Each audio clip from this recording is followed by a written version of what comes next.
everybody, I'm Naya, and today I'm going to be presenting my remix of my personal literacy essay that a lot of you know that we got back in September. So I'm pretty much just going to be, I guess, summing up what I wrote into, I guess, smaller words, or basically just trying to sum up the video in a few short moments.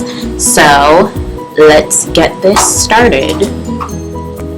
So when I first wrote the paper, I initially just split it up into different parts in order to best talk about my topic, which I'm sure a lot of you are curious as to what that is. Well, what I chose as my personal literacy was me becoming a writer and what that's done for me, and just basically how that's been going for me.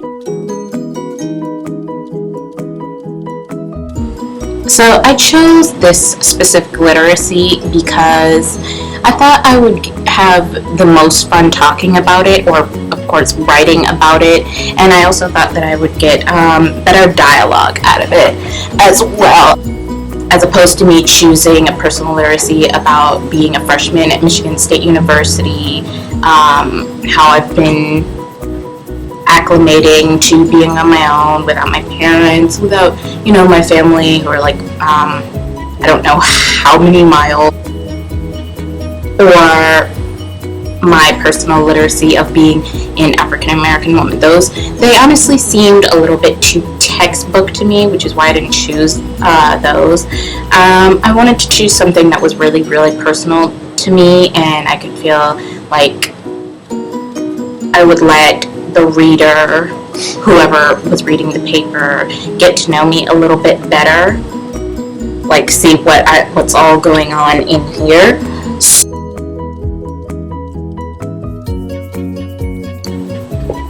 So what makes a writer? A thing I've noticed is that most people think that writing is a really easy job. It's actually not, because I've been doing this for quite a while and I'm still kind of not used to it, because it takes a lot of energy out of me in a day, because I spend hours beyond hours trying to write at least like 6 chapters of a book, or a manuscript, if that's the word you want to use. Yeah, I spend like hours beyond hours a day trying to write that much, and honestly I can get distracted easily, because it is really not an easy job to do. So I don't know why people think that. It's probably because we get to sit around writing instead of sitting at some boring desk job, like wondering if we're gonna, fall asleep or not. But what I think makes a writer, there are a few things. The first thing, you obviously have to have an idea, and that can be pretty difficult too, because people who create are usually the ones who are criticized the most, because people are quick to point the plagiarism finger around a lot. Like, I don't know how many times I've looked online trying to find new books to read, and if it involves vampires, people will automatically point the Twilight ripoff finger, and that really annoys me. Another thing you would need, I don't know if I mentioned this before, I think I kind of vaguely mentioned it, but you definitely have to have a lot of discipline and try and, push yourself into sitting for hours at a desk, writing this new idea that you came up with, trying to get that done in a certain amount of time, because like I said, it can become exhausting and you could end up falling asleep at your desk wondering why you have back pains and a crick in your neck. So yeah, there's that. I don't know if this definitely makes you a writer, but I'm just going to throw this in. Stock up on pens, papers, notebooks, binders, pretty much anything that has to do with you writing something, because currently at my desk I have an entire drawer dedicated to a lot of notebooks of story ideas that I've either written or will write in the near future. I think there's like 100. Yeah, I'm a hoarder. I need help, seriously.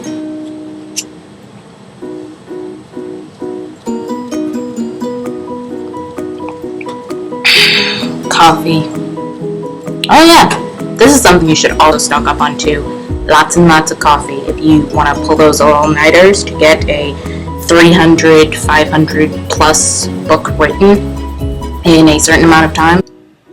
And lastly, what I would consider as what makes someone a writer is somebody who does it because, they're having fun with it, they're passionate about it. They don't do it because they think they would make a lot of money off of it just because somebody liked reading about it. It was their guilty pleasure or whatever. Because I'm someone who I've always been good at writing, always got the best grades on my creative writing assignments. I love doing it. I have fun with it.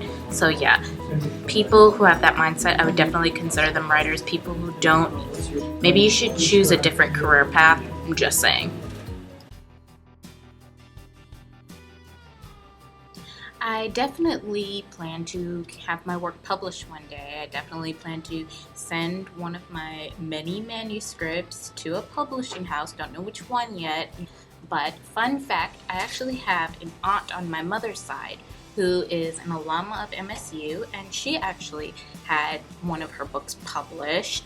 Right now, she's a stay-at-home mom right now, but the fact that she was successful in that, she may not be that well known in the writing author's world, but it definitely makes me more optimistic of my chances of becoming successful in that field. So definitely, yes, I definitely plan to be published one day, hopefully, with God's help.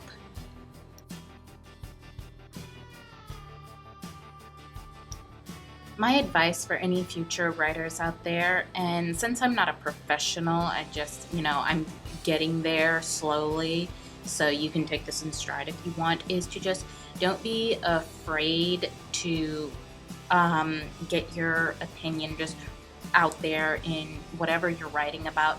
Just write whatever you want, and if it doesn't happen, then, if you're actually a writer, you have more ideas in that head of yours. So just keep on trying until it does become successful.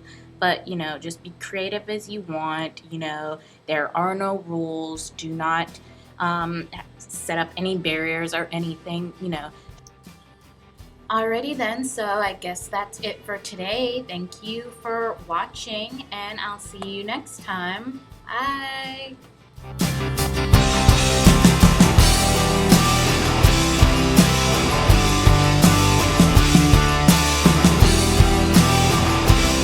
In case you guys were wondering, I am working on my own projects currently. There's actually two. I'm trying to multitask. It's not going well.